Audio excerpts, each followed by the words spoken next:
அமெரிக்க தேசத்துல ஒரு இளம் வாலிபன் ஒருவன் வாழ்ந்தான். There was a young boy who lived in the States of America. அவனுடைய பெயர் Elvis Presley. His name is Elvis Presley.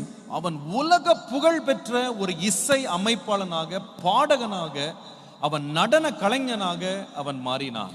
He became a popular musician, composer, singer and a dancer.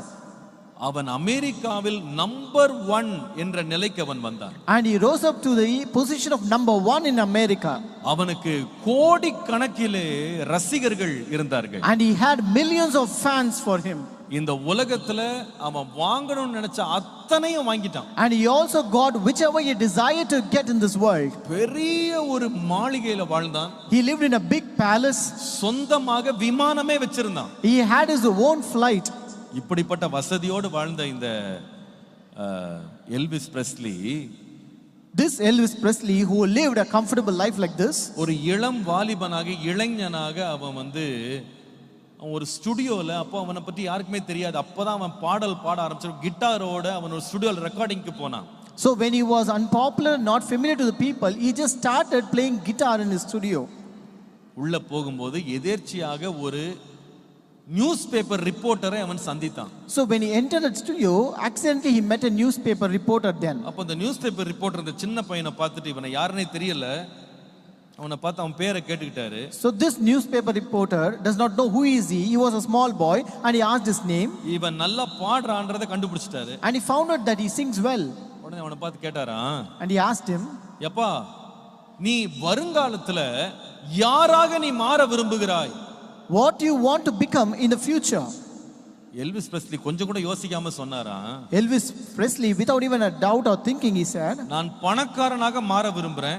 I want to become rich. நான் புகழ் பெற்றவனா மாற விரும்புறேன். I want to become popular.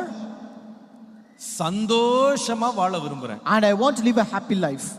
மூணு காரியம். I want to be rich, I want to be famous, I want to be happy. நான் பணக்காரனாக விரும்புறேன். I want to be rich. புகழ் பெற விரும்புறேன். I want to be famous. சந்தோஷமா இருக்கணும். And I want to live happily. பேட்டி முடிந்தது, அவர் கிளம்பி போயிட்டார். And he also left after that interview. இவரை சந்தித்த பிறகு பல ஆண்டுகள் கழித்து எல்விஸ் பிரெஸ்லி இப்ப அமெரிக்காவில் number 1 மாறிட்டார். After many years after this interview, this Elvis Presley became number 1 in America. அவருடைய மரணத்துக்கு முன்பாக 2 வாரத்துக்கு முன்னால இதே நியூஸ் பேப்பர் ரிப்போர்ட்டர் எல்விஸ் பிரெஸ்லியை திரும்ப சந்திக்க நேர்ந்தது. 2 weeks before his death, this same reporter happened to meet Elvis Presley again. அவரை பார்த்து கேட்டாராம். Then he asked, நீங்க ரொம்ப சின்ன பிள்ளையா இருக்கும்போது உங்களை நான் கேட்டேன். when he was a very small young boy, I asked you this question. அப்ப நீங்க சொன்னீங்க, நான் பணக்காரனாக விரும்புறேன். You said, I want to become rich. நான் புகழ் பெற்றவனா மாற விரும்புறேன். I want to become famous. சந்தோஷமா மாற விரும்புறேன். And I want to live a happy life. அதெல்லாம் அடைஞ்சிட்டீங்களான்னு கேட்டார். He asked, did you attain all these things?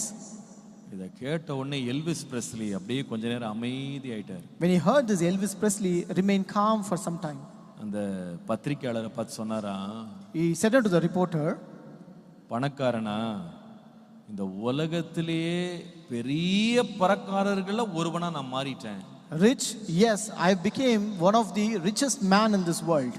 புகழா, famous, இந்த உலகத்துல விசேஷமா அமெரிக்கால என்னை பத்தி தெரியாதவங்களே யாருமே கிடையாது. No, there is no one who does not know me, especially in this America. சந்தோஷமா, happiness, நரகத்தை மாதிரி தனிமையா இருக்கிறாங்கன்னு சொன்னாங்க. I feel lonely like hell. நரகத்துல இருக்கிறது மாதிரி தனியா ஃபீல் பண்றேன். I feel lonely like I'm in a hell. இந்த பேட்டியை கொடுத்த 2 வாரத்துல அந்த மனிதன் தற்கொலை செய்து இறந்து போனார். 2 weeks after this interview, that person committed suicide and killed himself and died. ஏன்? Why? நல்ல வசதி இருந்தது. He had all the comfort. நல்ல படுக்கையில் இருந்தாரு. And he was in a good bed. ஆனா என்ன இல்லனா படுக்கையில சந்தோஷம் இல்ல. But there was no happiness in his bed. பிரியமானவர்களே, my beloved, இந்த மனுஷன் படுத்து கிடந்தான். This man was lying down. ஆனால் அவனுக்கு நிம்மதி கிடையாது. But he did not have peace. அவனுக்கு சுகம் கிடையாது. He did not have a healing. அவனுடைய வாழ்க்கை துக்கத்தினால் நிறைந்திருந்தது. His life was filled with sorrow. இன்னைக்கு யாராவது இப்படி வந்திருக்கிறீங்களா? இன்னைக்கு He says, someone here, ஐயா எனக்கு எல்லாமே இருக்கு, I have everything in my life, ஆனா எனக்கு நிம்மதி மட்டும்தான் இல்ல. but I don't have peace. நான் ராத்திரி படுக்க போறேன், I go to sleep in the night. கண்ணீர் வடிச்சுக்கிட்டே தான் படுக்கிறேன். I just shed tears when I lie down. பயந்துகிட்டே தான் படுக்கிறேன். I lie down with all fear. எனக்கு ஒரு சமாதானம் என் படுக்கையில இல்ல. There is no peace in my bed. உங்களுக்கு ஒரு காரியத்தை சொல்லட்டுமா? Shall I tell you something beautiful? உங்களுக்காக அதிசயம் செய்கிற ஒரு தேவன் இருக்கிறார். There is a God who does wonder works for you.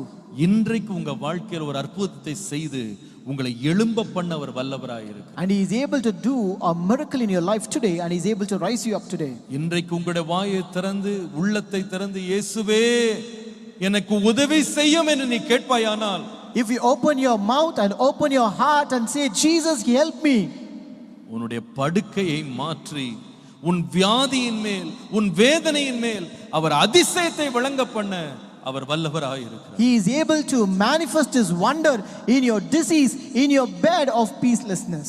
உன்னுடைய கண்ணீரை அவர் துடைக்க உண்மை உள்ளவராய் இருக்கிறார். He is faithful to wipe your tears. ஒருவராலும் தீர்க்க முடியாத கவலைகளை அவர் தீர்க்க வல்லவராய் இருக்கிறார். He is able to remove all the worries which no person can remove from your life.